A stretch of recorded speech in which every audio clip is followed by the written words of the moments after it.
എത്ര വയസ്സായി? 104-ാമത്തെ വയസ്സല്ലേ? എന്താ പേര് പറയോ? നിങ്ങളെ പേര് പറയോ? പറഞ്ഞോടുക്കി. ചരിത്രത്തിൽ ഇടം കുറിക്കുന്ന ഒരു സംഭവമാണ് ഇന്ന് മലപ്പുറത്ത് നടന്നത്. അത് മലപ്പുറത്ത് നിന്ന് 80 ബസ് വയനാട്ടിലേക്ക് പോവാണ്.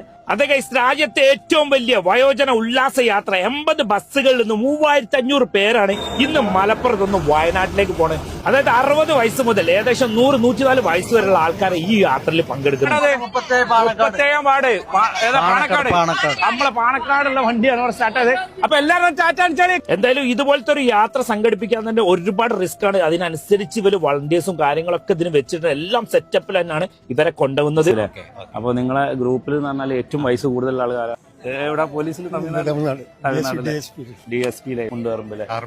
ആർമിയിലായിരുന്നു. സീനിയർ സിറ്റിസൺ ആയ ഒരുപാട് മേഖലയിൽ വർക്ക് ചെയ്യുന്ന ഒരുപാട് പേര് ഇതിൽ യാത്ര ചെയ്തിട്ടുണ്ട്. ഈ യാത്രയിൽ നമ്മളെ ഉമ്മമാരുണ്ടാവും, ഉപ്പമാരുണ്ടാവും, അച്ഛന്മാരുണ്ടാവും, അമ്മമാരുണ്ടാവും.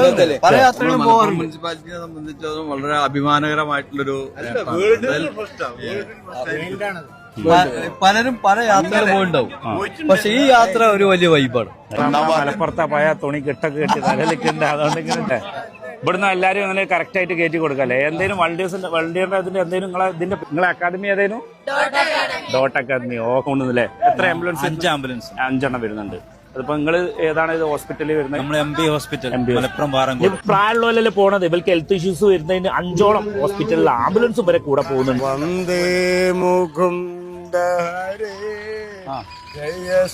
എങ്ങനെ ഹാപ്പി അല്ലേ? എന്തായാലും കോട്ടക്കുന്ന് യാത്ര പുറപ്പെട്ട് അരീക്കോടായിരുന്നു ഇവരെ ബ്രേക്ക്ഫാസ്റ്റ് സ്പോട്ട് ഉണ്ടായിരുന്നത്. ഇവിടുന്ന് അടിപൊളി ബ്രേക്ക്ഫാസ്റ്റ് കഴിച്ച് ഇവര് യാത്ര വയനാട്ടിലേക്കാണ്. എന്തായാലും ഈ യാത്ര അടിച്ചു പൊളിച്ച് ഒരു വെച്ച നമുക്ക് എല്ലാവർക്കും പ്രാർത്ഥിക്കാം. മലപ്പുറം നഗരസഭ നിങ്ങളെ കൂടെ ഉണ്ട്. എന്തായാലും മറ്റൊരു വീഡിയോയുമായി കാണാം.